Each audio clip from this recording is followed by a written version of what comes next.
नमस्कार. शेळीपालन बिझनेस सेटअपच्या या 5व्या दिवसामध्ये आपलं स्वागत आहे.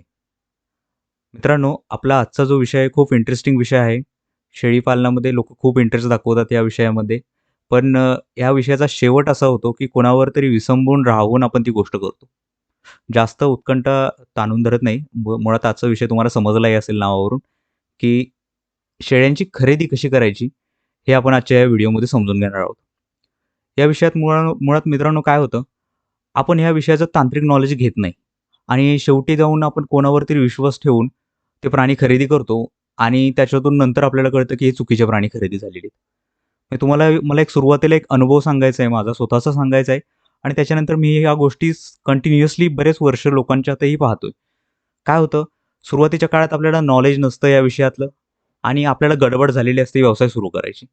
त्याच्यामुळे आपण काय करतो, कोणावर तरी विश्वास ठेवतो आणि ते प्राणी खरेदी करतो किंवा कोणत्यातरी संस्थेवर विश्वास ठेवतो आणि ती संस्था आपल्याला प्राणी पुरवणार आहे एवढं गृहीत धरून आपण ते प्राणी घेऊन येतो घरी आणि घरी आल्यानंतर कळतं, की अरे हे प्राणी आहेत ते चुकीचे प्राणी लागलेले आहेत आणि आपल्याला त्यातलं नॉलेज नसतं. त्यामुळे हे चुकीचे प्राणी लागलेले आहेत किंवा चुकीचे प्राणी आपण खरेदी केले आहेत, हे कळायलाच बराचसा अवकाश आपल्याला जातो. त्यामुळे याच्यामध्ये जवळपास आपले 4, 5, 6 महिनेही गेलेले असते आणि 4, 5, 6 महिने गेलेले असतात. त्याच्यामुळे या काळातलं प्रोडक्शन जे आहे, ते आपल्याला मिळत नाही आणि प्रोडक्शन मिळालं नाही त्यामुळे आपण शेळीपालन भले 6 महिने जरी लवकर सुरू केलं असेल, तरी त्याचा आपल्याला काही उपयोग होत नाही. त्याच्यामुळे प्राण्यांची खरेदी, उत्तम प्राण्यांची खरेदी होणं गरजेचं आहे. तुमचा मदर प्लॅन जो आहे शेळ्यांचा, मदर म्हणजे काय? तर ज्या सुरुवातीच्या प्रोडक्शनच्या ज्या शेळ्या आहेत तुमच्या, की ज्याच्यातून तुम्हाला सुरुवातीला करडे मिळणार आहेत, त्या शेळ्या उत्तमच असल्या पाहिजेत. त्याची खरेदी वगैरे ह्या सगळ्या गोष्टींबद्दल बोलूच आपण. मग खरेदी किती रुपयेपर्यंत करायची? पण मुळात तो प्राणी कसा, चांगला प्राणी ओळखायचा कसा? हे समजणं, ह्याचं तंत्र अवगत करणं गरजेचं आहे. कारण ह्या विषयाची मांडणी मी सुरुवातीला व्यवस्थित का करतोय, अशा पद्धतीनं का करतोय? तर मी ज्या डिटेल गोष्टी सांगणार आहे, त्याच्याबद्दल तुम्ही तयार असलं पाहिजे, की ह्या गोष्टी आपल्याला अंमलात आणायच्या आहेत. जेव्हा आपण प्राण्याची खरेदी करणार आहे, त्यावेळेस ह्या गोष्टींवर आपल्याला भर द्यायचा आहे आणि ह्या गोष्टींच्या म्हणजे आपल्या दिलेल्या मापदंडामध्ये जर प्राणी आढळला, तरच त्या प्राण्याला आपण खरेदी करणार आहोत.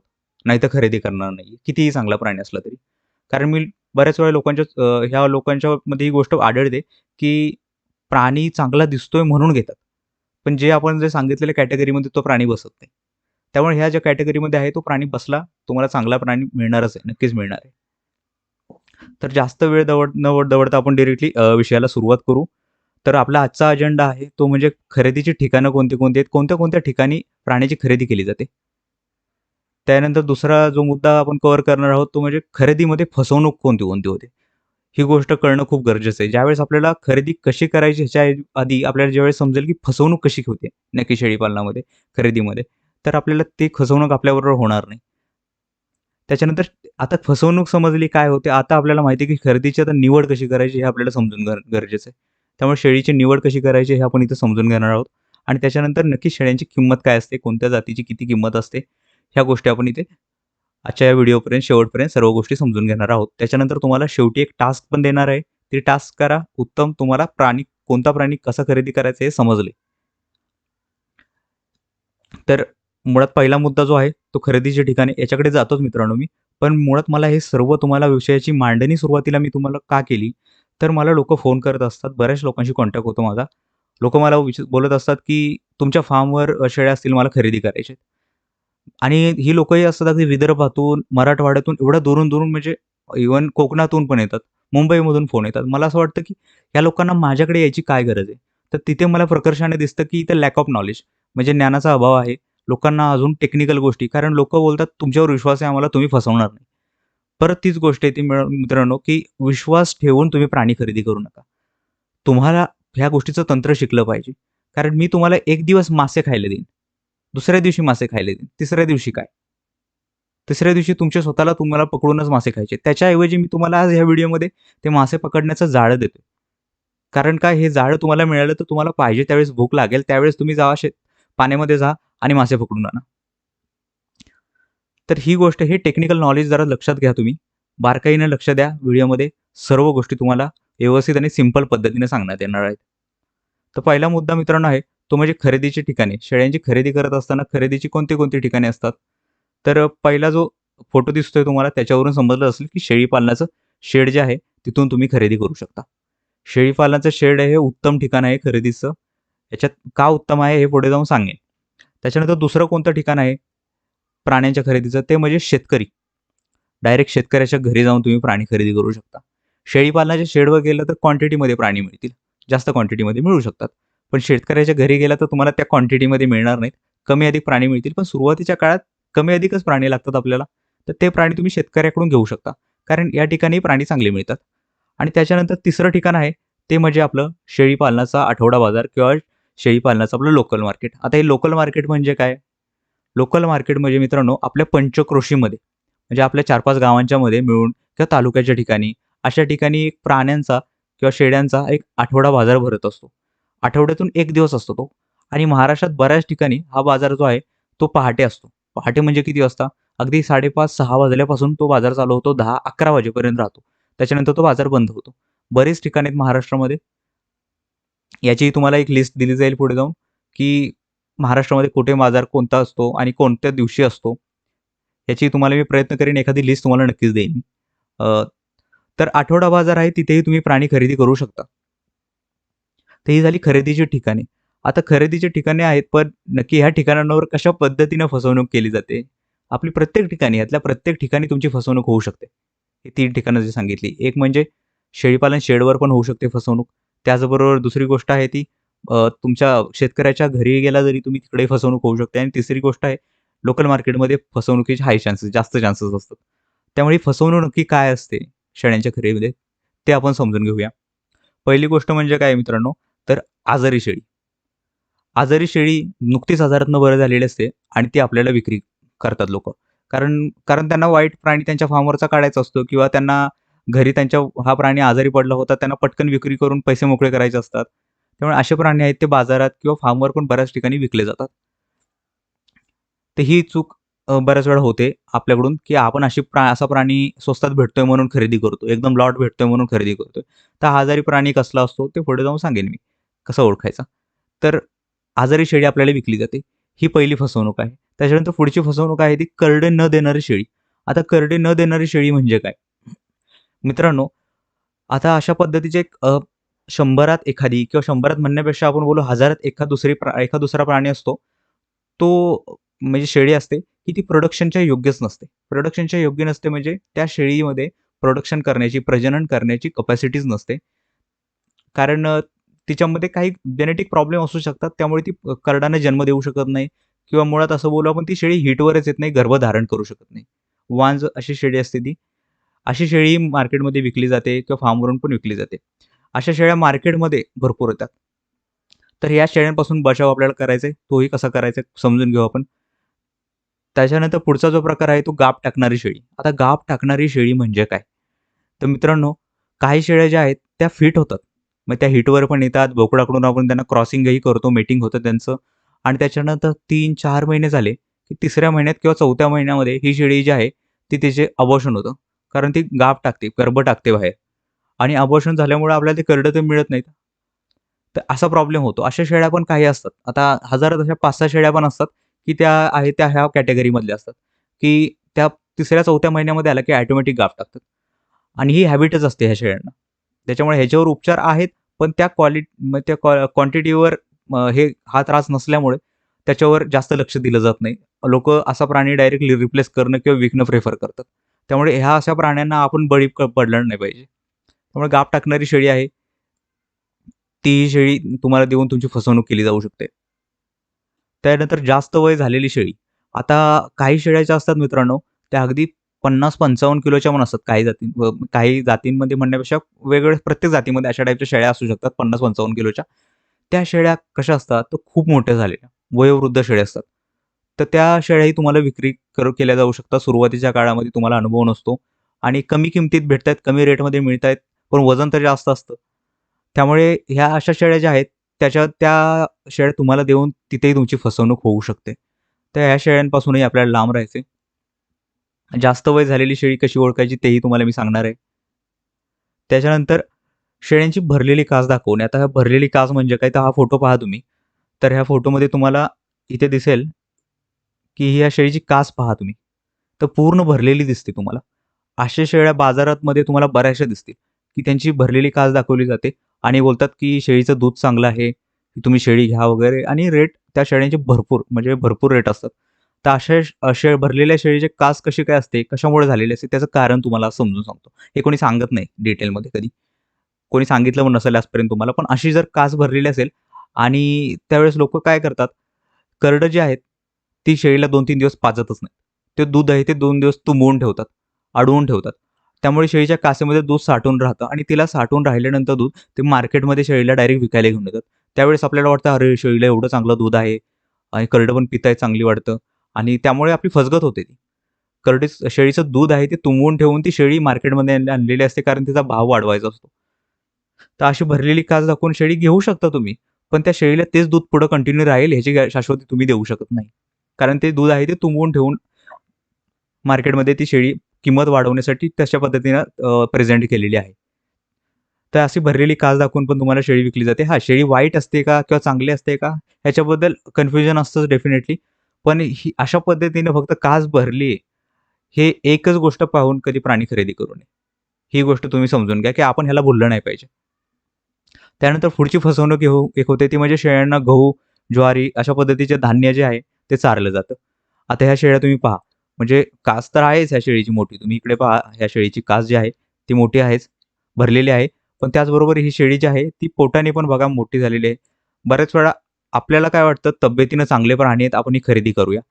पण अशा वेळेस काय झालेलं असतं, ह्या व्यक्तींनी आदल्या दिवशी रात्री मार्केटमध्ये हे प्राणी विकायला आणायच्या आधी त्यांना गहू, ज्वारी आणि पाणी वगैरे पाजून त्याच्यावरती हे प्राणी आणलेले असतात. त्यामुळे त्या प्राण्यांचं पोट फुगलेलं असतं. गच्च झालेलं असतं, मोठं झालेलं असतं. त्यामुळे आपल्याला वाटतं, अरे प्राणी तब्येतीने चांगला आहे, व्यवस्थित झालेला आहे. मित्रांनो जस्ट विचार करा, जर प्राणी आपण सकाळ-सकाळी मार्केटमध्ये आणतोय, तर मला सांगा हा प्राण्याचं पोट भरलेलं असेल का कधी? तुम्ही तुमच्या फार्मवर किंवा कोणत्याही फार्मवर सकाळी जाऊन तुम्ही लवकर पहा. तुमच्या प्राण्यांची पोटं आहेत ती भरलेली कधी दिसणार नाहीत. तर अशी प्राण्यांची पोट भरलेलं असतं भरपूर. त्यावेळेस एखाद्या वेळेस तो प्राणी प्रेग्नंट असू शकतो. तर प्रेग्नंट शेळ्या कशा ओळखायच्या ते आपण पुढे पाहूच. पण असं जर पोट भरलेलं असेल, आता ह्या शेळीचं तुम्ही जर पाहाल मागच्या शेळीचं, हिचं पोट बघा, एवढं भरलेलं नाही. पण ह्या शेळीचं पोट तुम्हाला भरलेलं दिसतंय कारण ही मुळात गाभण शेळी असू शकते ही. पण मला तुम्हाला एक दाखवायचं आहे, की पोट जर चांगलं गच्च भरलेलं असेल ना शेळीचं, तर तुम्ही त्यालाही भुललं नाही पाहिजे. त्यावेळेस गहू, ज्वारी वगैरे असं चारून पण मार्केटमध्ये प्राणी आणलेले असतात. त्यानंतर पुढची एक फसवणूक होते मित्रांनो, ती म्हणजे स्वतःचे दूध पिणारी शेळी. आता हे काय आहे तुम्हाला माहीत नसेल. खूप वेगळी गोष्ट वाटते तुम्हाला ही, पण हा प्रकार होतो. बऱ्याच वेळा काय होतं प्राण्यामध्ये कॅल्शियमची कमतरता असते. त्यामुळे प्राणी जो आहे तो स्वतःचंच दूध पितो. शेळी जी आहे ती स्वतःचंच दूध प्यायला लागते. दुधावर असताना किंवा जी शेळी प्रेग्नंट असते ती शेवटच्या महिन्यांमध्ये म्हणण्यापेक्षा शेवटच्या दिवसांमध्ये तिच्या कासेमध्ये दूध तयार होतं आणि ती स्वतःचं दूध प्यायला लागते. पण जर अशा पद्धतीनं गोष्ट जर होत असेल, तर जर त्या शेळीची ज्यावेळेस डिलिव्हरी होईल, त्यावेळेस त्या करडांनाच दूध मिळणार नाही. कारण तिनं जर तुझ्या कासेमधलं जर दूध पिलं असेल तर, साठलेलं दूध पिलं असेल तर. तेव्हा अशी शेळी आपल्याला घ्यायची नाही. अशी शेळी घ्यायची नाही कारण तुम्हाला मुळात अशी शेळी आहे ही, हेही समजदार नाही. ही गोष्ट लोकांना कळत नाही. ही घरी आल्यानंतर कळतं, की अरे ही शेळी दूधच पिते स्वतःचं. तेव्हा अशा प्रकारे होऊ शकतो. तेव्हा अशी शेळी आपल्याला देऊ नये, आपली फसवणूक होऊ शकते. ते तुम्हाला मी ना वेगवेगळ्या मित्रांनो या गोष्टी सांगितल्या. त्या गोष्टी तुम्हाला लक्षात ठेवायच्यात. खरेदी करताना ह्या कॅटेगरीमध्ये जर शेळी नाही ना, हे पॉइंट लिहून घ्या तुम्ही. तुमच्या नोटबुकमध्ये नोट डाउन करून घ्या. त्यामुळे तुम्हाला ह्या गोष्टी लक्षात राहतील, की तुम्ही ही लिस्ट आहे ना, ती जेव्हा खरेदीला जाल तेव्हा हे घेऊन जायची. ह्या कॅटेगरीमधला प्राणी तर दिसत नाही ना हा समोरचा. ह्याच्यात बसला पाहिजे नाही पाहिजे. हे सगळे रेड एरिया आहे हा. ह्याच्यामध्ये हा प्राणी नाही पाहिजे. त्यानंतर पुढचा एक प्रकार आहे फसवणुकीचा तो म्हणजे दुसऱ्या शेळीची करडे त्या शेळीची अ, आहेत म्हणून असं म्हणून ते शेळीबरोबर विकणे. म्हणजे काय? तर बऱ्याच वेळा काय होतं, एखाद्या शेळी आहे एखाद्या करड्याची, ती शेळी त्या माणसाला ठेवायची असते, पण ती करडू चांगलं झालेलं नसतं. त्यामुळे ते करडू जे आहे, ते त्या दुसऱ्या शेळीबरोबर शेळीचं करडू आहे म्हणून विकलं जातं किंवा त्या ह्या सेटची किंमत वाढवण्यासाठी म्हणून त्या शेळीबरोबर दुसऱ्या शेळीबरोबर विकलं जातं. तर असाही प्रकार बऱ्याच वेळा होतो. त्यामुळे ती करडं तिचीच आहेत का हे कसं तपासायचं, ते तुम्हाला मी सांगतो पुढे जाऊन. पण अशा प्रकारे होऊ शकतो, की इथे अशी आठवडा बाजारामध्ये फसवणूक तुमची 100% होऊ शकते. पण ह्या गोष्टी जर तुम्हाला माहीत असतील, तर तुमची फसवणूक होणार नाही. तर ही झाली खरेदीची फसवणूक. आता पुढचा मुद्दा आपल्याला समजून घ्यायचा आहे, तो म्हणजे शेळीची निवड कशी मग करायची? ही सगळी फसवणूक तर तुम्हाला समजली. आता निवड कशी प्राण्याची करायची हे समजणं गरजेचं आहे. तर मित्रांनो, पहिला मुद्दा किंवा पहिला क्रायटेरिया आपल्या प्राण्यांचा तो आहे किंवा ही गोष्ट आपल्याला प्राण्यांमध्ये पाहायची, त्या शेळीचं वय किंवा प्राण्याचं वय किती आहे, हे आपल्याला पाहायचं आहे. आता हे कसं ओळखायचं असतं वय? ह्याची टेक्निक अशी आहे, की मित्रांनो, प्राण्याच्या दातावरून आपण त्याचं वय ओळखू शकतो. ही गोष्ट काय आहे? तर समजून घ्या. प्राण्याचे दात कसे पाहायचे ते पहिल्यांदा समजून घ्या. जेव्हा तुम्ही प्राण्याचे तोंड जेव्हा तुम्ही उघडाल, तेव्हा वरचा ओठ वरती गेला आणि खालचा ओठ जेव्हा तुम्ही खाली कराल ना, त्यावेळेस तुम्हाला प्राण्याचे दात दिसतील. मुळात ह्या शेळ्यांना किंवा रुमिनंट जे असतात किंवा रवंथ करणारे प्राणी जे असतात, त्यांना वरच्या बाजूला दात नसतात. म्हणजे हा जो वरती आहे, तो गम असतो. तिकडे दात नसतात. खालच्या बाजूला दात असतात. मुळात फक्त याच्यामध्ये घोडा म्हणाल तुम्ही, मग घोड्याला तर वरती दात असतात. कारण मित्रांनो, घोडा रवंथ करत नाही. माहीत नसलं तर फॅक्ट आहे ही. घोडा रवंथ करत नाही. घोड्याला दोन्ही साईडला दात असतात, वरती पण, खालती पण. पण जे शेळ्या आहेत किंवा म्हशी असेल, बैल असतील, हे सगळे प्राणी आहेत त्यांना खालच्या बाजूला दात असतात. कारण हे प्राणी परत त्यांच्या रुमेनमधनं परत चारा बाहेर येऊन ते प्राणी रवंथ करत असतात. त्यामुळे त्यांना वरच्या दातांची काही गरज नसते. तर हे जे दात आहेत, ते दात पाहून आपण प्राण्याचं वय पाहू शकतो. पण दात कसे पाहायचे ते समजून घ्या. तुम्हाला फोटोमध्ये दिसलंच असेल, की हा वरचा जो ओठ आहे, तो वरच्या बाजूला करायचा आहे आणि खालचा ओठ जो आहे, तो खालच्या बाजूला करायचा आहे. तुम्हाला दात दिसून येतील. ह्या दातांवरून ह्या प्राण्याचं वय ओळखायचं आता दातावरून वय ओळखायचे म्हणजे काय? तर मित्रांनो, तुम्ही जर हा फोटो पाहाल, तर ह्या फोटोमधले सगळे जे दात आहेत ना प्राण्याचे, हे दात आहेत ते दुधाचे असतात. लहानपणी सगळे प्राण्याचे दात आहेत ते दुधाचे असतात, जसे आपल्या माणसांचे असतात तसेच. तर हे दात जसे-जसे पडायला लागतात, तसं-तसे म्हणजे जसं वय वाढत जातं, तसं-तसं या प्राण्याचे दात पडायला लागतात आणि त्या ठिकाणी पर्मनंट दात येतात. जसे आपले दुधाचे दात पडतात, त्या ठिकाणी आपले पर्मनंट दात यायला लागतात. तसेच प्राण्याचं पण आहे. पण हे कधी दात पडतायत, ह्या दात किती पडलेत किंवा किती नवीन पर्मनंट दात लागलेले आहेत प्राण्याला, तर त्याच्यावरून आपण ह्या प्राण्याचं वय ओळखू शकतो. ते कसं ओळखायचं ते तुम्हाला सांगतोच. पण सुरुवातीला मित्रांनो, हे जर तुम्ही दात पाहत असाल, तर सुरुवातीच्या 1 वर्षामध्ये हे सर्व प्राण्याचे दात असतात ते दुधाचे दात असतात 1 वर्षापर्यंत. त्यामुळे ह्या प्राण्याला त्यावेळेस अदंत म्हणलं जातं. ही टर्मिनॉलॉजी आहेत, की तुम्ही ह्या समजल्या तरी चालतंय किंवा दुधाचे दात आहेत, दुधाचे दात असणारा प्राणी असं म्हटलं तरी चालतंय किंवा अदंत प्राणी आहे असं म्हटलं तरी चालू शकतं. तर त्याला अदंत प्राणी म्हणतात किंवा आदत म्हणतात काही ठिकाणी. तर हे सर्व दुधाचे दात आहेत मित्रांनो. तुम्ही जर पाहाल व्यवस्थित, ते सुळे नाहीयेत. हे दुधाचे दात आहेत. हे दुधाचे दात ज्यावेळेस प्राण्याचे सर्व असतात, शेळीचे किंवा बोकडाचे, त्यावेळेस आपण त्याला अदंत प्राणी आहे किंवा 1 वर्षापर्यंत ह्या प्राण्याचं वय आहे, असं कन्सिडर करून चालू शकतो. त्याच्यानंतर मग मग नक्की 1 वर्षानंतर बुवा काय होतं किंवा पुढे जाऊन काय होतं या प्राण्याचं, तर हा असा प्राणी जो आहे, तो तुम्ही मुळात खरेदी करू शकता. दुधाचा जो दात आहे, ज्या प्राण्याचे, तो 1 वर्षापर्यंतचा प्राणी जो आहे, तो तुम्ही खरेदी करू शकता. तर त्याच्यानंतर मग बाबा नक्की 1 वर्षानंतर काय होतं, तर तुम्ही हे 2 एरो दाखवलेले आहेत बघा, बाण दाखवलेले आहेत. हे 2 पुढचे 2 दात पहा तुम्ही. हे 2 पुढचे 2 दात आहेत, ते दुधाचे दात पडून तिथे पर्मनंट दात आलेले आहेत. मोठे दात दिसतील तुम्हाला ह्या दातांपेक्षा. ह्यांची साईज बऱ्यापैकी आकार जो सारखाच असतो. पण ह्या दातांच्या पेक्षा ह्या बाजूच्या दातांपेक्षा दातांचा आकार मोठा आहे. त्याचा अर्थ काय आहे? तर इथे पर्मनंट दात आलेले आहेत. आता हे पर्मनंट दात मित्रांनो कधी येतात? तर ह्या पर्मनंट दात म्हणजे ह्या प्राण्याला जेव्हा 2 दुधाचे दात पडून त्या ठिकाणी जेव्हा पर्मनंट दात लागतात, त्यावेळेस त्या प्राण्याला 2 दाती प्राणी झालेला आहे असं म्हणतात किंवा 2 दाताचा प्राणी झालेला आहे असं म्हणतात. आता हे 2 दात कधी होतात? तर ज्यावेळेस प्राण्याचं वय जे आहे ते 1.5 ते 2 वर्षापर्यंत होतं. त्यावेळी 1.5 ते 2 वर्षाच्या काळामध्ये प्राण्याचे हे दुधाचे दात पडतात. ऑलरेडी असलेले दुधाचे पुढचे 2 दात पडतात आणि त्या ठिकाणी हे पर्मनंट दात येतात. आता हे पर्मनंट दात जेव्हा आपण पाहतो, ते प्राण्याच्या तोंडामध्ये, त्यावेळेस आपल्याला समजून येतं, की हा प्राणी आहे तो 1.5 ते 2 वर्षाचा आहे. तर असा प्राणी जो आहे, तोही तुम्ही खरेदी करू शकता. ह्या वयाचा प्राणीही खरेदी करू शकता. त्यानंतर परत अजून कोणता मग प्राणी पुढे काय होतं, 2 दात लावल्यानंतर त्यापुढे काय होतं, तर पुढे प्राण्याला बाकी साइडचे 2 दात आहेत, त्या 2 दातांच्या साइडचे 2 दातही येतात. त्याला 4 दाती प्राणी झालेला आहे किंवा 4 दात प्राण्याने लावले आहेत, असं म्हणतात. तर असा जो 4 दाताचा प्राणी असतो, तो 2 ते 2.5 वर्षापर्यंतचा असतो.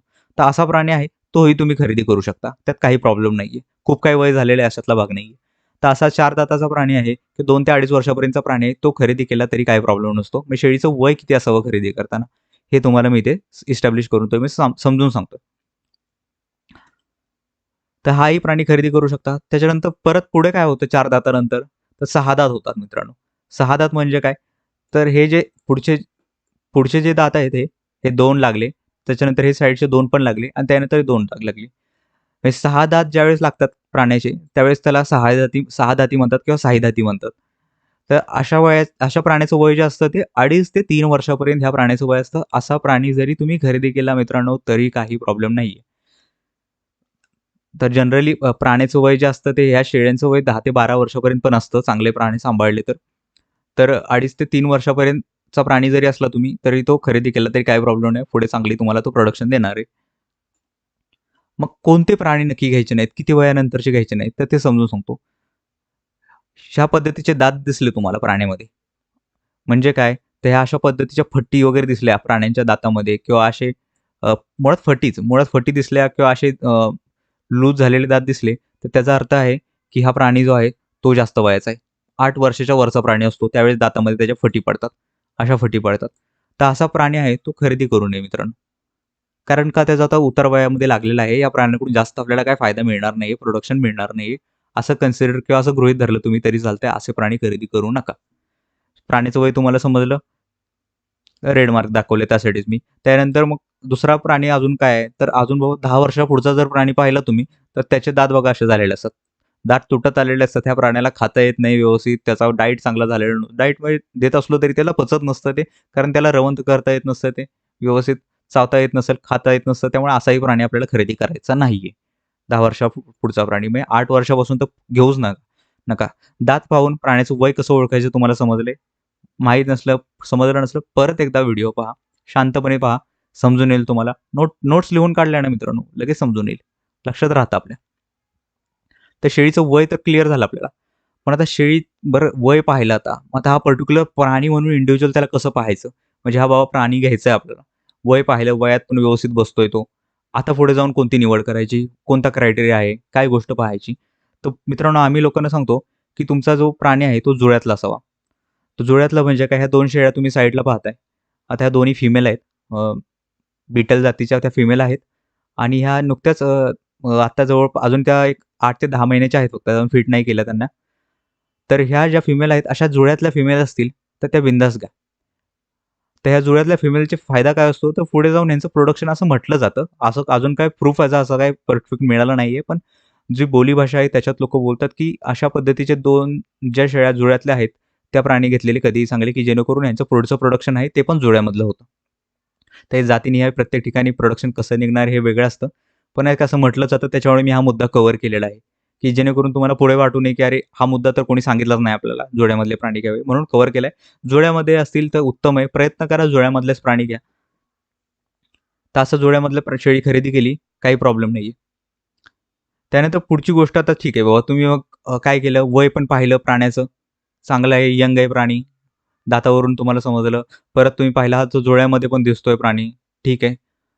जुळ्यामध्ये म्हणजे ही शेळी जी पर्टिक्युलर आहे ती जुळ्यामध्ये आहे. मग आता पुढची गोष्ट काय पाहणार आहे तुम्ही? तर पुढची गोष्ट मित्रांनो अशी पाहायची तुम्हाला, की जो प्राणी तुमचा खरेदी करणार आहात तुम्ही, तो 2 कार्डांना जन्म देणारा असावा.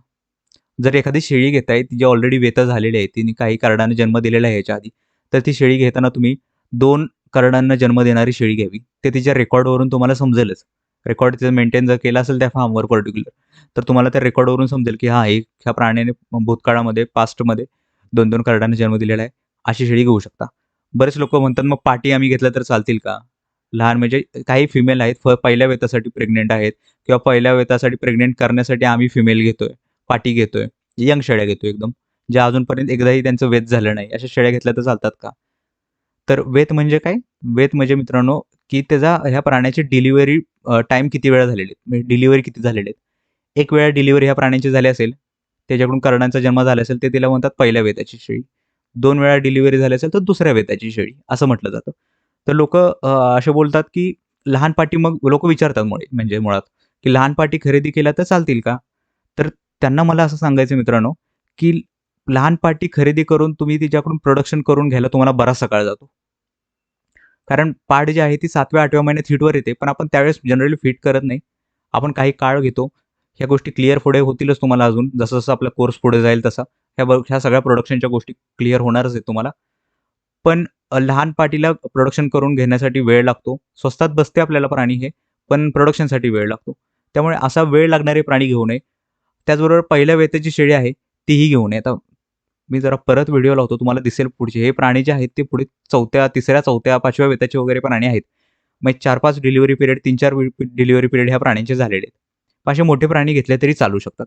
कारण पहिल्या वेतासाठी प्रेग्नंट असणारी शेळी असेल ना, तर ती शक्यतो 1 करडू देते. म्हणजे त्याचे 20 ते 30% चान्सेस असतात, की फक्त जुळ्या देतील.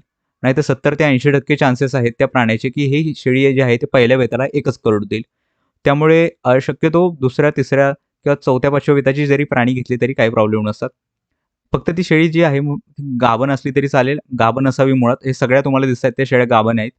त्या गाभण शेळ्यांचाच हा व्हिडिओ आहे आणि शक्यतो ह्या शेळ्या ज्या आहेत त्या जुळे करडे देणाऱ्या असाव्या, की त्या रेकॉर्डवरून समजतात आपल्याला की हे प्राणी आहेत ते जुळे करडे देणारे आहेत. तर असं रेकॉर्ड अवेलेबल असेल तर उत्तमच आहे. तर मुळात याच्यातून तुम्हाला कळलं काय? तर शेळी गाभण असावी. पुढच्या पहिल्या वेताची शक्यतो घेऊ नका. दुसऱ्या वेतापासून पुढची शेळी घ्या. काही प्रॉब्लेम येणार नाही. ठीक आहे. आता ह्याच्यानंतर एक मुद्दा महत्त्वाचा मध्ये घ्यायचा आहे मला, की तो आता हे सगळं पाहिलं तुम्ही. अ, शेळी यंग आहे. त्याच्यानंतर ती करडे जुळ्यातली आहे. तिचा जन्म पण जुळ्यातला आहे. जुळे करडे देणारी पण आहे, प्रेग्नंट पण आहे. पण बाबा ही जरा आजारी वाटते हा प्राणी. मग आजारी प्राणी आहे हे मुळात कसं ओळखायचं हे तुम्हाला मी समजून सांगणार आहे, की हा प्राणी जो आणताय तुम्ही, तो आजारी नसावा. तर आजारी प्राणी कसा ओळखायचा मित्रांनो? आजारी शेळीची काही लक्षणं आहेत, ती समजून पहिल्यांदा घ्या तुम्ही. की शेळीला सर्दी असते, शेळीचं नाक जे आहे ते ओलं झालेलं असतं पुढच्या साईडला. तर असा प्राणी तुम्हाला खरेदी करायचा नाही. शेळी जर शिंकत असेल, ठसकत असेल, तर अशी शेळी आपल्याला खरेदी करायची नाही. मग तुम्ही जर फार्मवर गेलाय कोणत्यातरी आणि तिथे फार्मवर गेल्यावर ती शेळी शिंकताना दिसते तुम्हाला किंवा ठसकताना, खोकताना दिसते, तर तसा प्राणी घ्यायचा नाही तो आपल्याला. कारण तो प्राणी आजारी. ह्या प्राण्याची आपण पुढे जाऊन उठाठेव कुठे करत बसणार आहे? तेव्हा हा प्राणी नाही घ्यायचा. थोड्या दिवसांनी तुम्हाला वाटतंय ना बाबा प्राणी आवडलाय, थोड्या दिवसांनी परत या फार्मवर त्या कधीतरी आणि तुम्हाला तो प्राणी चांगला दिसला, व्यवस्थित तब्येत चांगली दिसली, आजारी नाही असं वाटलं, तर त्या दिवशी खरेदी करा. पण आलाय तुम्ही आणि त्या दिवशी ठसकताना दिसतोय, तो व्यक्ती तुम्हाला सांगेलही बाबा, मालक सांगेल, "अहो, आता फक्त थोडे नॉर्मल सर्दी झाली. तुम्ही काय ती पण एक एवढे-एवढे इंजेक्शन दिलं तर क्लिअर होऊन जाईल." तरी सुद्धा नाही घ्यायचं आपल्याला मित्रांनो. कारण तुम्हाला मी सांगितलंय, आपण पैसे देतोय, आपल्याला चांगले प्राणी पाहिजेत. त्यामुळे सर्दी असलेला प्राणी घेऊ नका. अजून दुसरं एक काय लक्षण आहे आजारी शेळीचं, शेपटी प्राण्याची खाली झालेली असते, वळली खाली म्हणजे खालच्या साईडला झालेली असते. असा प्राणी काय आहे, त्याचा अर्थ काय? तर प्राणी शांत आहे, मऊ पडलेला आहे, नरम पडलेला आहे. कारण त्याला काहीतरी त्रास होतोय म्हणून तो नरम पडलाय. अशी शेपटी खाली असणारा प्राणी पण घ्यायचा नाही. त्याचं पोट वगैरे फुगलेलं असतं बऱ्याच वेळा अशा वेळेस किंवा ताप वगैरे असतो. असा प्राणी खरेदी करायचा नाही. त्याच्यानंतर शेळ्यांच्या तोंडावर मावा असतो. आता मावा हा काय प्रकार आहे? या पुढे गोष्टी तुम्हाला समजतील. पण इथं आता तुम्हाला पॉइंट सांगण्यासाठी, समजून सांगण्यासाठी सांगतो.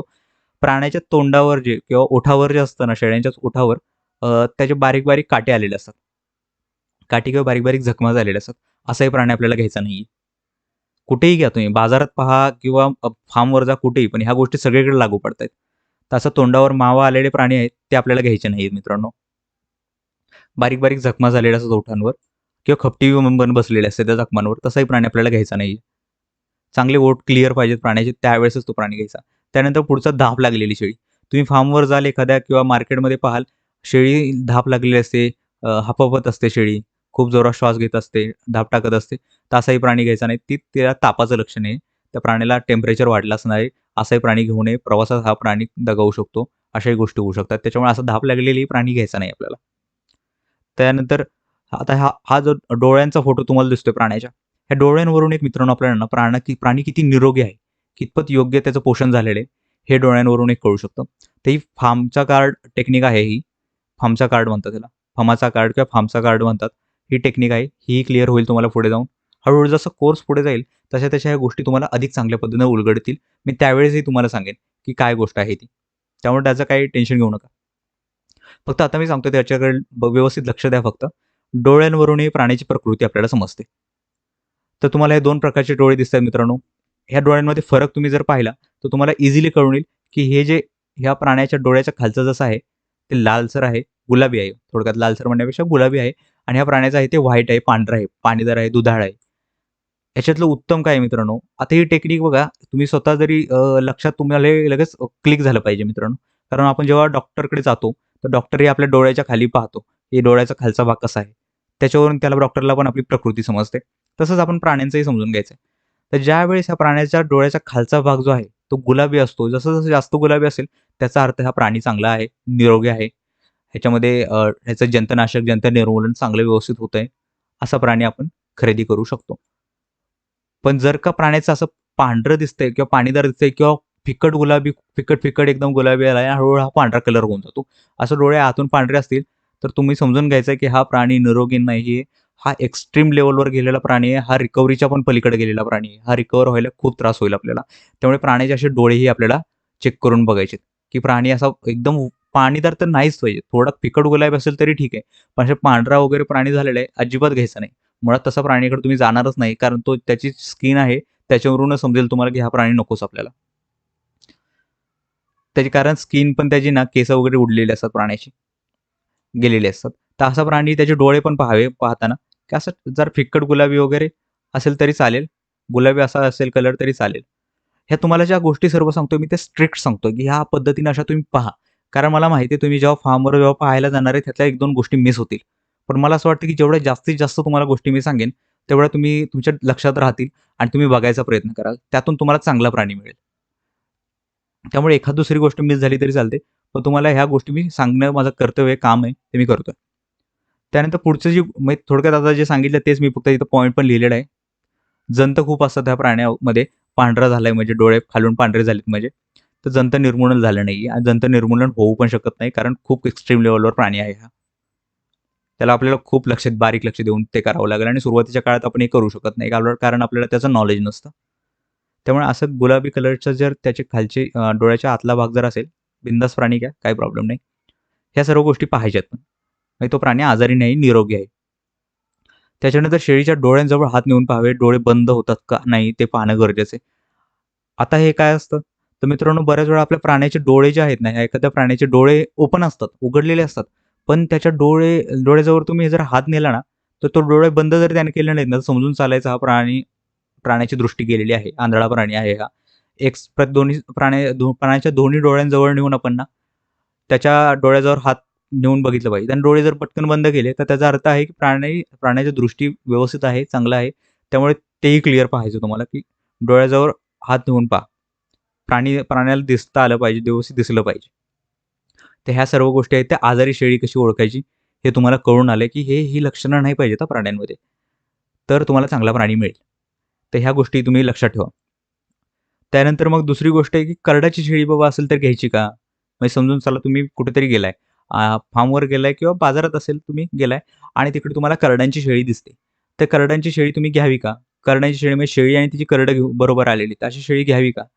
तर मित्रांनो, अशी शेळी तुम्ही बिनधास्त घेऊ शकता, काही प्रॉब्लेम नाहीये. तर असा प्राणी तुम्ही बिनधास्त घेऊ शकता. पण तो प्राणी घेताना तुम्हाला एक गोष्ट पाहावी लागेल, की त्या शेळीची ती करडं आहेत का हे पाहणं गरजेचं आहे. ते कसं ओळखाल? तर तुम्ही काय करायचं त्या करड्यांना जरा थोडंसं लांब अंतर ठेवून ना ठेवून बघा, की ती शेळीकडे त्या करडं आकर्षित होत आहेत का? शेळीकडे करडं पळत जात आहेत का? आणि तिचं दूध वगैरे पित आहेत का? हे तुम्हाला कळून येईल. तुम्ही जर पाहिलं आता या व्हिडिओमध्ये करडे दुरून पळून आलीत आणि ती शेळीचं दूध पित आहेत. शेळी पण त्यांना व्यवस्थित दूध पाजते. त्याच्यावरून तिचीच ती करडं आहेत हे ओळखलं जातं. तर अशा पद्धतीने आपल्याला ते ओळखायचं आहे मित्रांनो. त्यामुळे जर करडांची शेळी जर मिळत असेल आणि करडांसहित मिळत असेल, बिनधास्त बेस्ट डील आहे तुम्ही ती घेऊ शकता. किंमत किती त्याच्याबद्दल ते तुम्ही कमी जास्त करू शकता. त्याचा तो मुद्दा वेगळा आहे. पण प्राणी चांगला आहे का? डेफिनेटली घेऊ शकता, काही प्रॉब्लेम नाही. करड्यांची शेळी मिळणं चांगलं असतं कारण ते आपल्याला एका किमतीमध्ये 3 प्राणी मिळत असतात आणि मुळात पोटामधले नाही, बाहेर आलेले प्राणी आपल्याला मिळत असतात. त्यामुळे करड्यांची शेळी घेणं कधीही चांगलं. त्यानंतर पुढचा मुद्दा आहे, तो म्हणजे की आता शेळी मुळात पर्टिक्युलर करड्यांची शेळी पण कळली. पण आता हा प्राणी इंडिव्हिज्युअली कसा असावा? त्याचा आकार कसा असावा? काय असावं? हे समजून घेणं गरजेचं आहे. तुम्ही जर हा फोटोमध्ये पाहत असाल, रेड कलर मी दिलेला आहे इकडं कारण त्याचं असं, की असं पायांमधलं अंतर आहे मित्रांनो तो कमी नाही पाहिजे. पायांमधलं अंतर जे आहे प्राण्याच्या, ते जरासं मोठं पाहिजे, रुंद पाहिजे थोडंसं. जर तुम्ही इकडे व्हिडिओमध्ये जर शेळी पाहत असाल, त्याच्यावरून तुम्हाला समजेल, की ही शेळी पहा. तिचा बांधा पहा, लांबी बघा. लांब आहे ही शेळी. तिच्या पायांमधलं अंतरही मोठं आहे. त्याचबरोबर तिचा बांधाही मोठा आहे. तर असा प्राणी असेल, तो उत्तम आहे. असा प्राणी बिनधास्त घेऊ शकता तुम्ही. त्याच्या पलीकडची शेळी तुम्ही जरी पाहिली, तर त्या शेळीची हाईट पहा तुम्ही. त्याचबरोबर लांबी पण पहा, लेंथ पहा, दोन्ही पायातील अंतर पहा. तर हे प्राण्याचं चांगली लक्षणं आहेत, की असा प्राणी जो आहे, तो आपण घेतला पाहिजे. असा लांब प्राणी दिसणारा मोठा प्राणी आपण घेतलेला कधीही उत्तम. थोडे पैसे जास्त जातात अशा प्राण्यांना, पण असा प्राणी असलेला कधीही चांगला. त्याच्या पोटाचा पण आकार पहा तुम्ही. पोटाने पण मोठी दिसते शेळी. त्या अशा शेळ्या आहेत त्या तुम्ही घेऊ शकता. तर ही गोष्ट तुम्हाला हे समजली आता पायातील अंतर जरा मोठं पाहिजे, आकाराने लांब पाहिजे प्राणी. व्यवस्थित पाहिलं तुम्ही तर व्हिडिओ तर तुम्हाला समजून येईल की प्राणी कसे आहेत ते. त्यानंतर पुढचा मुद्दा आपला काय आहे तर शेळीची कास मित्रांनो.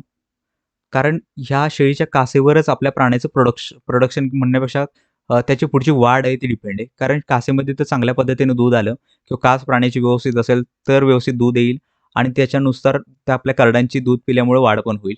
त्यामुळे कासेवर लक्ष देणं गरजेचं आहे. पण बऱ्याच वेळा कासेचे रोग पण प्राण्यांना झालेले असतात. एखादा सड बंद झालेला असतो किंवा जर तुम्ही ह्या व्हिडिओमध्ये पाहताय तर अशा पद्धतीचे कासेजवळ गाठी बनलेल्या असतात, बारीक-बारीक पुरळ आलेले असतात. हा रोग आहे कासेचा. तर हे इन्फेक्शन झालेले असे प्राणी असे पुरळ झालेले रोग, पुरळ झालेले किंवा अशा पद्धतीची कास असेल, तर प्राणी सिलेक्ट करू नका. तो प्राणी नाही घेतला तरी चालेल. पण शेळीची कास जी आहे ती मोठी पाहिजे. आता तुम्हाला मोठी म्हणजे काय असते ते तुम्हाला समजून येईल. आणि दोन्ही सड जे आहेत आपल्या प्राण्याचे ते दोन्ही समान पाहिजेत. एका लाईनमधले पाहिजेत. खालीवर नको आहेत. एक सड मोठा, एक सड बारका असं नकोय. काही वेळा एखादा सड असतो तो बंद पण असतो शेळीचा. त्यामुळे कासेकडे तुम्हाला व्यवस्थित लक्ष देणं गरजेचं आहे. शेळीची कास व्यवस्थित हात लावून पाहून घेणं गरजेचं आहे. तिला त्रास तर होत नाहीये ना तिथे हात लावल्यावर. ह्याही गोष्टी पाहणं गरजेचं आहे. तिथे दुखापत तर झाली नाही ना हेही पाहणं गरजेचं आहे. त्यानंतर मग मुळात कास पाहत असताना नक्की काय गोष्टी पाहायच्या आहेत ते तुम्हाला सांगतो. आता तुम्ही जर पाहत असाल ह्या फोटोमध्ये तुम्हाला दिसतंय, की त्या शेळीचे जे सड जे आहेत, हे सड किंवा त्याला बोंब म्हणतो आपण.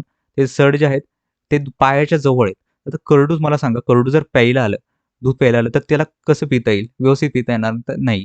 तर अशा पद्धतीने साईडला पायाच्या जवळ पण नाही पाहिजेत. असे मध्ये पाहिजेत. त्याचे सड जे आहेत, ते शेळीच्या असे मध्ये पाहिजेत. एकदम जवळही नको. असे मध्ये आता मुळात काही शेळ्यांमध्ये तुम्हाला एवढ्या मध्ये म्हणजे आढळणार नाहीत. इव्हन ह्या शेळीमध्ये पण तुम्हाला ते मध्ये वाटत नाहीयेत, पण ते मध्येच आहेत. हे एवढ्या जवळ पण नकोय. हे असे पण नाही पाहिजेत. कारण करडांना पिता येणार नाही, शेळीला दुखापत होण्याची जास्त शक्यता आहे. करडू जेव्हा प्यायला येते तेव्हा. कारण स्पीड जर तुम्ही पाहिलं असेल करडाचं दूध पिताना, तर तुम्ही आता हा व्हिडिओ पहा. हिचे शेळीची कास तुम्हाला दिसते. कास मागून दिसेल, पण सड व्यवस्थित दिसतायत. दोन्ही साईडला व्यवस्थित अंतरामध्ये आहेत आणि तिचे करडं पहा तुम्ही आता किती स्पीडनं येतील आणि ती किती स्पीडनं प्यायला लागतील. तर हे पहा, असे ओढातोड त्यांची चालू होते. त्याच्यामुळे त्या शेळीला त्रास पण नाही झाला पाहिजे, दुखापत नाही झाली पाहिजे. त्यामुळे व्यवस्थित करडांना दूध पिता यायला पाहिजे. त्यासाठी शेळीच्या कासेकडे लक्ष द्या. कासेमधलं अंतर पहा, म्हणजे सडांमधलं अंतर पहा. व्यवस्थित पाहिजेत. शेळीला तिथे दुखापत नाही ना झाली, व्यवस्थित सड आहेत ना, दोन्ही सड चालू आहेत का, हेही पाहणं तुम्हाला गरजेचं आहे. तर तुम्हाला ह्याच्यामध्ये समजलं, की शेळीची कास कशी असावी, सड कशी असावे, करडांना दूध पिता आलं पाहिजे. त्याच्यानंतर पुढचा मुद्दा मित्रांनो पाहायचा आहे तो म्हणजे शेळीची किंमत. आता शेवटच्या मुद्द्याकडे आलोय आपण हळू-हळू. तर शेळीची किंमत कशी ठरवायची किंवा शेळीची किंमत किती द्यायची, किती रुपयापर्यंत खरेदी करायची? तर बाजारातली शेळी मित्रांनो जर तुम्ही घ्यायला गेला ना, तर ह्या शेळ्या तुम्हाला बाजारात असे कास वगैरे मोठी असणारी 15,000 पर्यंत शेळ्या मिळतील. 15,000 मध्ये सांगण्याची किंमत जी आहे, ती 15,000 वगैरे तुम्हाला किंमत सांगतील मित्रांनो लोकं. कारण त्यांची कास मोठी असते, शेळी आकाराने मोठी असते. एवढं काही किंमत सांगितल्या जातात. पण त्याच्यावर तुम्ही बार्गेन करून किंवा कमी जास्त करून ह्या शेळ्यांची किंमत अगदी 10,000 पर्यंत, 9,000 पर्यंत पण खरेदी करू शकता, 11,000 पर्यंत पण खरेदी करू शकता. तर अशी शेळी आहे. तर मुळात बाजारातून आम्ही तर लोकांना सांगतो, की बाजारातून शेळ्या शक्यतो घेऊ नका. कारण इथे बाजारामध्ये चांगली शेळी कधी येत नसते मित्रांनो. शेळीमध्ये काही ना काहीतरी प्रॉब्लेम असतो, अडचण असते. त्यावेळेसच ती शेळी मार्केटमध्ये बहुतांश वेळी विक्रीला आणली जाते. चांगली शेळी कधीच मार्केटमध्ये विकली जात नाही. ती शेळी घरूनच विकली जाते. त्यामुळे असाच प्राणी आहे तो. तो बाजारातून बाजारातून शक्यतो असे प्राणी असतात त्याच्यामुळे खरेदी करू नये. बरं समजून चालू एखाद दुसरा प्राणी चांगलाही असू शकतो. पण तो 10तला 15तला एखाद दुसरा प्राणी आपल्याच हाती लागेल अख्ख्या मार्केटमध्ये, एवढ्या कस्टमरमध्ये. हे ह्याची शाश्वती किती आहे? त्यामुळं जर प्रोबॅबिलिटी पाहिली तर तुम्हाला समजून येईल की असं बाजारातून प्राणी घेतलेला कधीही चुकीचा निघू शकतो. त्यामुळे बाजारातून प्राणी शक्यतो घेणं टाळा. पण जर तुमच्याकडं जर तुम्हाला आवश्यकताच आहे आणि तुम्हाला दुसरा काही ऑप्शन नाहीये, तर नाईलाज म्हणून तुम्ही कोणाला तरी घेऊन जाऊ शकता मार्केटमध्ये जाणकार आणि त्या जाणकाराबरोबर खरेदी करा. असा काही प्रॉब्लेम नाही. मग जाणकार तुमच्याबरोबर असेल कोणीतरी या व्यवसायातला किंवा प्राण्यांमधला, तर त्या जाणकाराला बरोबर घेऊन गेला तर चालेल. नाहीतर तुमची फसवणूक व्हायचे जास्त चान्सेस असतात मार्केटमध्ये. त्या शेळीची किंमत कळली. खूप किमती सांगतात मार्केटमध्ये, पण त्याला कमी जास्त तुम्ही करू शकता. कारण करडांची शेळी जर पाहिली तुम्ही, करडांची शेळी आहे, करडे आहेत 2 आणि हिची शेळी आहे. अशी 3 प्राणी म्हणला तर त्याची किंमत 15,000 पर्यंत सांगणार. त्याचबरोबर जर पर्टिक्युलर इंडिव्हिज्युअल शेळी म्हणला, पण ती गाभण आहे असं सांगून तुम्हाला तिचं पोट मोठं दिसतंय, ही शेळी 10,000-11,000 पर्यंत तुम्हाला सांगणार. तर अशा वेगळ्या मार्केटमध्ये वेगळ्या पद्धतीचं हे सौदे चालतात, खरेदी-विक्री चालते. तेही बाजारातल्या शेळीबद्दलची माहिती होती. तर ती ही किंमत अशा लेव्हलवर असते. त्यानंतर बाजारात मुळात जरी मित्रांनो गेला तरी 3 ते 4च शेळ्या खरेदी करायच्या. इव्हन आम्ही लोकांना सांगतो, की फार्मवर जरी गेला तरी 3-4 शेळ्या एका दिवशी खरेदी करायच्या. कारण आपल्या ब्रेनची कपॅसिटी मित्रांनो तेवढी, की आपण ना 3 ते 4 प्राण्यांच्या पेक्षा जास्त प्राणी खरेदी तुम्ही नाही करू शकत. तुम्हाला वाटेल की आपण चांगले प्राणी खरेदी केले, पण त्यात चुका झालेल्या असणार आहेत तुम्हाला. त्या घरी जाऊन तुम्हाला कळतात, की अरे हे प्राणी पाहायचंच राहिले, हे नजरेत आलंच नाही. त्यामुळे 3 ते 4 प्राणी शेळ्या खरेदी करा बाजारामध्ये गेला तरी आणि व्यवस्थित ते प्राणी तुमचे खरेदी होतील. कारण त्याच्यापेक्षा जास्त तुम्ही नजरेसमोर तुमच्या प्राणी घेऊ शकत नाही किंवा आपल्या ब्रेनची कपॅसिटी मुळात मित्रांनो तेवढी सिलेक्ट करण्याची पॉवर नसते. ही टेक्निकल गोष्ट आहे, पण ही समजून घ्या तुम्ही. आपण म्हणतो की आपल्याला समजू शकतं, नाही समजत मित्रांनो. आपल्याला वाटते पण आपल्या ब्रेनची कपॅसिटी नाहीये की तेवढे प्राणी आपण खरेदी करू शकू. कारण एवढ्या वर्षानंतरही मी सांगतो की 10 प्राणी मी बाजारातून खरेदी करू शकत नाही. कारण आपलं नाही समजत आपल्याला. एकदा सुरू झालं की आपलं म्हणतं की अरे आपलं ब्रेन म्हणतं की हा पण प्राणी चांगला आहे, तो पण प्राणी चांगला आहे. आपली बुद्धी म्हणायला लागते सगळेच प्राणी चांगले आहेत. पण आपण कुठेच गेलं खरेदीसाठी गेल्यानंतर हा प्राणी रेड एरियामध्ये बघितला पाहिजे, की बाबा हळू ह्यातले लाल गुण बाजूला काढून हा ग्रीन गुण आहेत. म्हणजे बाबा चांगले गुण कोणते-कोणते ते बघायचे नाहीत पहिल्यांदा. वाईट गुण कोणते-कोणते दिसतात ह्या प्राण्यामध्ये, वाईट गोष्टी कोणत्या दिसतात त्या शोधायचा प्रयत्न करा. त्यावेळेस तुम्ही त्या प्राण्याला चांगल्या पद्धतीने जोखू शकता. त्याच्यानंतर पुढचा प्रकार जो आहे तो शेतकऱ्याकडची शेळी जी आहे त्याची किंमत किती असेल? आता ही समोर जर शेळी पाहताय तुम्ही 3 करडासहित शेळी आहे. 3 करड्यांची शेळी आहे. हाईट बघा त्याची व्यवस्थित मोठी शेळी आहे. तिचं सड पण पहा, चांगले दुधाने भरलेले आहेत. अशी शेळी तुम्हाला 3 करडासहित अशी शेळी तुम्हाला 15,000 ते 18,000 पर्यंत तुम्हाला किंमत सांगतील. आता ह्याच्यावर तुमच्या स्किलप्रमाणे तुम्ही कमी जास्त त्याच्यावर करून अगदी 13,000-14,000 पर्यंत तुम्हाला ही शेळी मिळेल. पण 13,000-14,000 जरी मिळाली तरी उत्तम शेळी आहे. कारण 3 करडं मिळाले, 3 करडांना देणारी जन्म देणारी शेळी आहे. त्याचबरोबर तिचं दूधही चांगलं असणार आहे, तिच्या कासेवरून दिसतंय. तर अशी शेळी तुम्ही घेतली तरी चालू शकतं आणि चांगले प्राणी असतात शेतकऱ्याकडे, कमी प्राणी असतात आणि उत्तम प्राणी मिळू शकतात. पण तीच गोष्ट आहे, की घरी जेव्हा तुम्ही शेतकऱ्याकडे जाता, तेव्हा तुम्हाला हे प्राणी महाग बसतात. तर त्याच्यानंतर पुढचा मुद्दा आहे तो म्हणजे फार्मवरच्या शेळ्या. फार्मवरच्या शेळ्या घेणे आम्ही सांगतो लोकांना कधीही उत्तम. आता इकडे फार्मवरच्या शेळ्यांची किंमत काय असते? आता ही उस्मानाबादी जात आहे. ₹300-350 किलोप्रमाणे असतात. वेगवेगळ्या जातींच्या वेगवेगळ्या किमती आहेत. त्याही आपण डिस्कस करूच. पण फार्मवरून शेळ्या घेणं कधीही सर्वात चांगलं मित्रांनो. कारण तिकडे रेकॉर्ड मेंटेन असतं. त्याचबरोबर प्राण्यांना व्यवस्थित डाएट दिलेला असतो. त्यांचं व्यवस्थित आरोग्याची काळजी घेतलेली असते. त्याच्यामुळे प्राणी व्यवस्थित असतात, उत्तम असतात आणि आपल्याला रेकॉर्ड पाहून लसीकरण केलेल्या वगैरे प्राणी मिळू शकतात. त्यामुळे आपण ज्या फार्मवर जातोय त्यांचं रेकॉर्ड असतं. ते रेकॉर्ड पाहून आपण प्राणी खरेदी करू शकतो. त्यामुळे प्राणीमध्ये फसवणूक होण्याचे चान्सेस कमी असतात. आणि दुसरी गोष्ट म्हणजे बाजारात जर घ्यायला गेला, तर बाजारात गेल्यानंतर बाजारातून घरी घेऊन आला, प्राणी खराब लागला, कुठे जाणार आहे तुम्ही पाहायला परत त्या व्यक्तीला? पण जर फार्मवरून घेतलं असेल तर ते एस्टॅब्लिश फार्म असतं. त्या व्यक्तीचा रिस्पेक्ट असतो.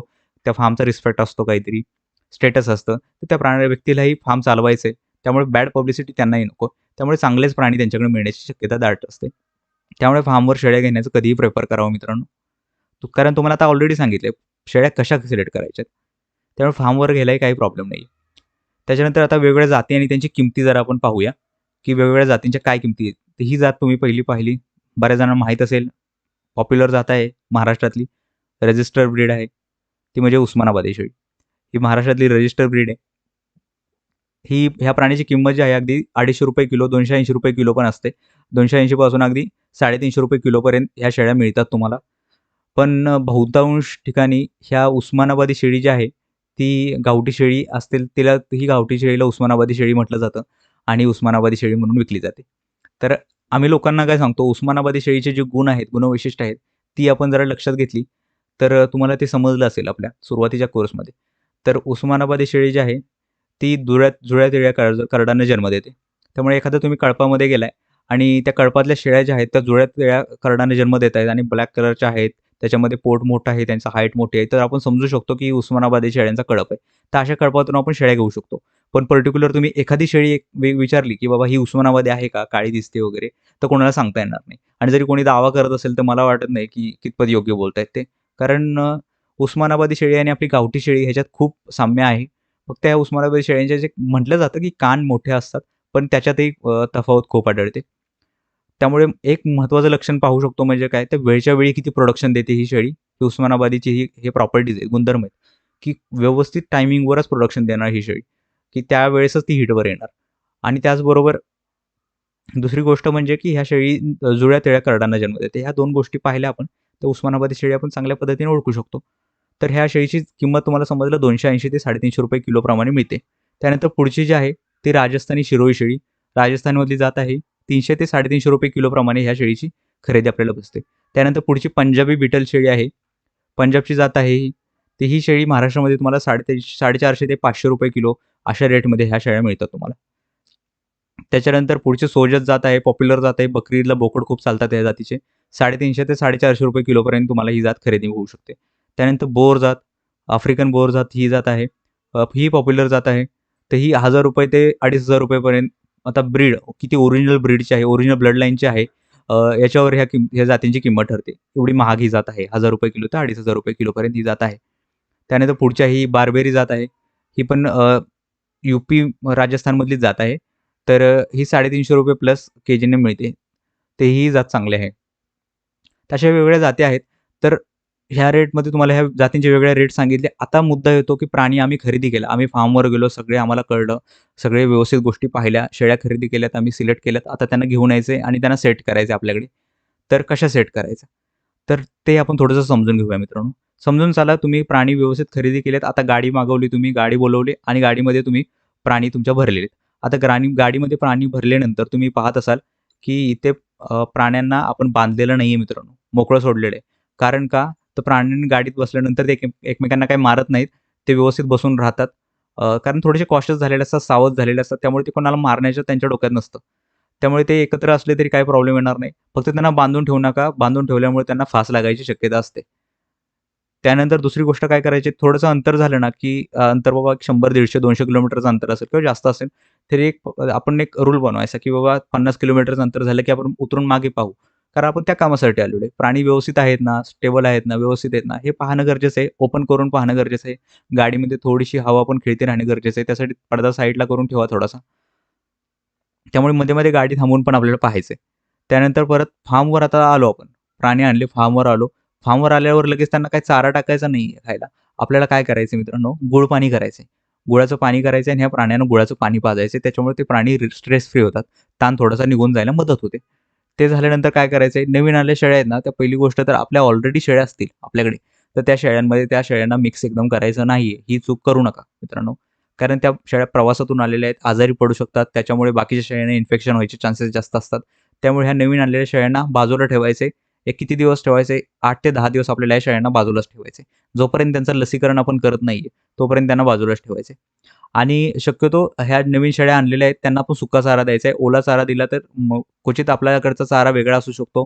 ओल्या चाऱ्यामुळे त्यांना डिसेंट्री किंवा जुलाब लागण्याची शक्यता असते.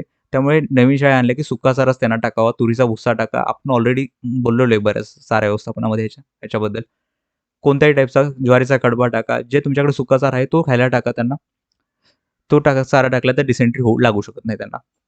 त्यानंतर शेळींची प्रकृती व्यवस्थित झाली असेल, म्हणजे जर कोणत्या आजारी शेळ्या जरी आपल्याकडे आणून झाल्या असेल, त्यांच्यावर ट्रीटमेंट केल्यानंतर वगैरे शेळ्या व्यवस्थित झाल्या असतील, तर त्यांना जंतुनाशक द्यायचं आणि लसीकरण करून घ्यायचं किती दिवसामध्ये? पहिल्या एक 8 ते 10 दिवसांमध्ये त्यांची ट्रीटमेंट व्यवस्थित करून घ्या. 10 दिवसांमध्ये लगेच त्यांचं मग पहिल्या 10 दिवसाच्या मध्येच तुम्ही प्राणी जर व्यवस्थित वाटत असतील, फ्रेश वाटत असतील, तर त्यांना लसीकरणही त्यांचं करून घ्यायचंय.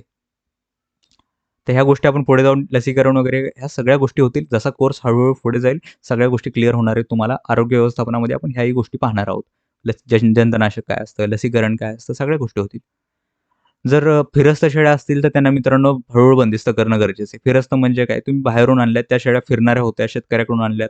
तुम्ही त्या शेळ्या फिरणाऱ्या होत्या, बाहेर जाऊन खाणाऱ्या होत्या. तर अशा शेळ्यांना डायरेक्टली बंद करून चालत नाही मित्रांनो, कारण त्या आजारी पडू शकतात. मग त्यावेळेस काय आपल्याला करायचंय? तर ह्या शेळ्यांना आपण हळू बंदिस्त करू शकतो. हळू बंदिस्त म्हणजे काय? तर ह्या शेळ्यांना आपल्याला बाहेर फिरायला सोडायचे थोडा वेळ. बाहेर फिरण्याचा काळ आहे तो आपल्याला हळू कमी करत आणायचा आहे. म्हणजे समजून चला, की आज शेळ्या तुम्ही घेऊन आल्यात, तर उद्या सकाळी त्यांना तुम्ही जरा थोडंसं फिरवायला न्या, बाहेर फिरायला न्या. आणि फिरून आल्यानंतर पण बाहेर पण चारा खाऊ द्या त्यांनी आणि शेडमध्ये आल्यावर पण त्यांना थोडासा चारा खायला टाका. त्यामुळे ते त्यांना सवय लागेल आतमध्ये शेडमध्ये पण चारा खायची.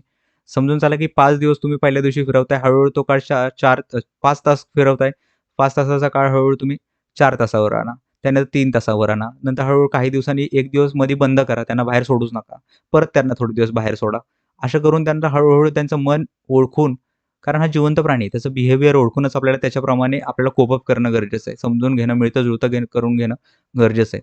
त्यावेळेसच तो प्राणी आहे तो हळू बंदिस्त होईल.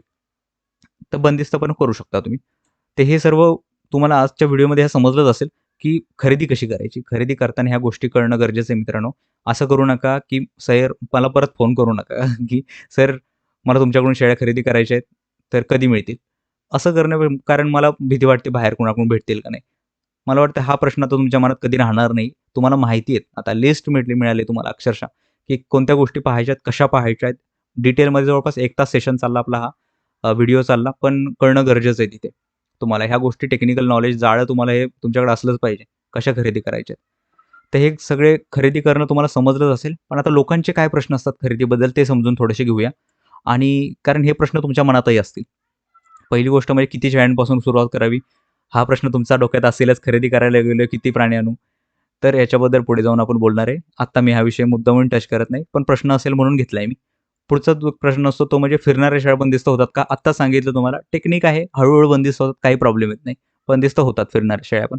कारण हे राजस्थानवरून, पंजाबवरून, बाहेरून येणाऱ्या शेळ्या आहेत मित्रांनो, त्याही तिकडे फिरतच असतात.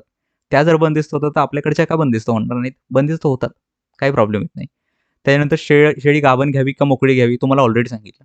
लहान शेळी घेतली, पहिल्या वेताची शेळी घेतली किंवा मोकळी शेळी घेतली, तर थोडा काळ जातो त्यांना प्रेग्नंट राहण्यासाठी वगैरे. त्यामुळे आम्ही लोकांना सांगतो, की प्रेग्नंट शेळी घ्या. करड्याची शेळी असेल तर उत्तम. करड्याची शेळी घेतली तर उत्तम. कधीही चांगलं. गाभण शेळी घ्या, काही प्रॉब्लेम नाहीये. गाभण शेळी घेताना ती अगदी 3ऱ्या महिन्यापर्यंत प्रेग्नंट असली तरी घेतली तरी चालते. 3.5 महिन्याची प्रेग्नंट असली तरी चालते. 4 महिने, 5 महिन्याची प्रेग्नंट मोठी शेळी घेऊ नका. कारण प्रवास तिचा करू शकत नाही जास्त तुम्ही. अशा वेळेस अबॉर्शन व्हायचे चान्सेस जास्त असतात. रिस्क घेऊ नका. 3.5 महिने 3-3.5 महिन्याची शेळी जी आहे प्रेग्नंट तशी घेऊ शकता. त्याही ओळखायची कशी वगैरे सगळं होणार आहे पुढे जाऊन. त्याच्यानंतर लहान पाटी घेऊन सुरुवात केली तर चालेल का? ऑलरेडी तुम्हाला सांगितलं आता तोच विषय. लहान पाटी घेऊ नका मित्रांनो. शेळ्या घेतलेल्या कधीही चांगल्या, उत्तम. कारण लहान पाट आहे, तिला प्रेग्नंट राहून तिच्याकडून करडू मिळण्यासाठी खूप वेळ जातो आणि पहिल्या वेताला एकच करडू मिळण्याचे चान्सेस असतात. त्यामुळे सुरुवातीची गुंतवणूक होईल तुमची. म्हणून आम्ही लोकांना सांगतो, सुरुवातीची गुंतवणूक कमी करायची म्हणून पाटी घेऊ नका. जर तुमचं टार्गेट आहे 10 पाटी घ्यायच्या ना, तर त्या 10 पाटींच्या ऐवजी 4 ते 5 तुमच्या शेळ्या घेतलेल्या कधीही उत्तम. 4 ते 5 शेळ्या घ्याल, पटकन 2 ते 3 महिन्यामध्ये प्रोडक्शन चालू होईल. कारण प्रेग्नंट शेळ्या घेणार आहात तुम्ही. तर अशा पद्धतीनं प्रेग्नंट शेळ्या खरेदी करा तुम्ही. त्याच्यानंतर किती महिन्याची गाभण शेळी खरेदी करावी ऑलरेडी सांगितलं तुम्हाला. 3 ते 3.5 महिन्याची प्रेग्नंट शेळी खरेदी केली तरीही चालू शकतं. त्याच्यापुढे जास्त जाऊ नका. 4 महिने क्वचित जा. जवळचं अंतर असेल तर घेऊ शकता. पण दूरचं अंतर आहे तुम्हाला खरेदी करून घेऊन जायचं आहे अंतरावर, तर प्रेग्नंट शेळी घेऊ नका. स्ट्रेस येऊ शकतो तिला आणि अबॉर्ट होऊ शकते ती. म्हणजे तिचं गाभ टाकू शकते. तर ह्या गोष्टी होत्या. लोकांचे प्रश्न होते हे. आणि दुसरा एक प्रश्न राहिलाय सॉरी. घरी आणल्यानंतर किती दिवसांनी लसीकरण करावे? तर असे लोकं विचारतात 10 दिवसामध्ये पहिल्या जास्त आजारी असेल प्राणी 15 दिवसापर्यंत तुम्ही जंतुनाशक देऊन लसीकरण देऊ शकता. काही प्रॉब्लेम नाही. तर हे होते लोकांचे प्रश्न. आज तुमची टास्क मित्रांनो अशी आहे, की तुम्हाला काय करायचंय?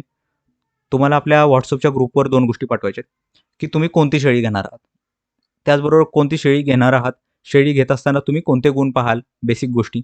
तुम्हाला लगेच नजरेत कोणत्या गोष्टी येतील, ह्या गोष्टी पहा. मी 3 ठिकाणे सांगितली. शेळीपालन शेड, त्यानंतर शेतकरी आणि त्यानंतर मार्केट, लोकल मार्केट. हे 3 ठिकाणं सांगितली. ह्या 3 ठिकाणावरून कुठून तुम्ही शेळी घेणार आहात, हे तुम्हाला सांगायचं आहे आणि कोणती शेळी घेणार आहात. प्रेग्नंट घेणार आहात, करड्याची घेणार आहात का पाट घेणार आहात, हे तुम्हाला WhatsAppवर सांगायचं आहे. आपलं प्राधान्य सांगायचं आहे तिकडे. कोणत्या प्रकारच्या प्राण्याला प्राधान्य देणार आहात. ह्या गोष्टी तिकडे पाठवा. मी नक्कीच तुमच्या कमेंट रिव्ह्यू करतोय. मला आवडेल तुम्ही ह्या टास्क तुमची कंप्लीट केलं तर, कारण तुम्हाला कळून येणार आहे आता मी समजेन की तुम्हाला समजलाय विषय. तर ही गोष्ट नक्की कंप्लीट करा. टास्क कंप्लीट करा. WhatsAppवर तुमच्या मेसेजची वाट पाहतोय मी. तर आजच्यापुरतं मित्रांनो इथंच थांबूया आणि भेटूया पुढच्या व्हिडिओमध्ये. तोपर्यंत सगळ्यांचं धन्यवाद.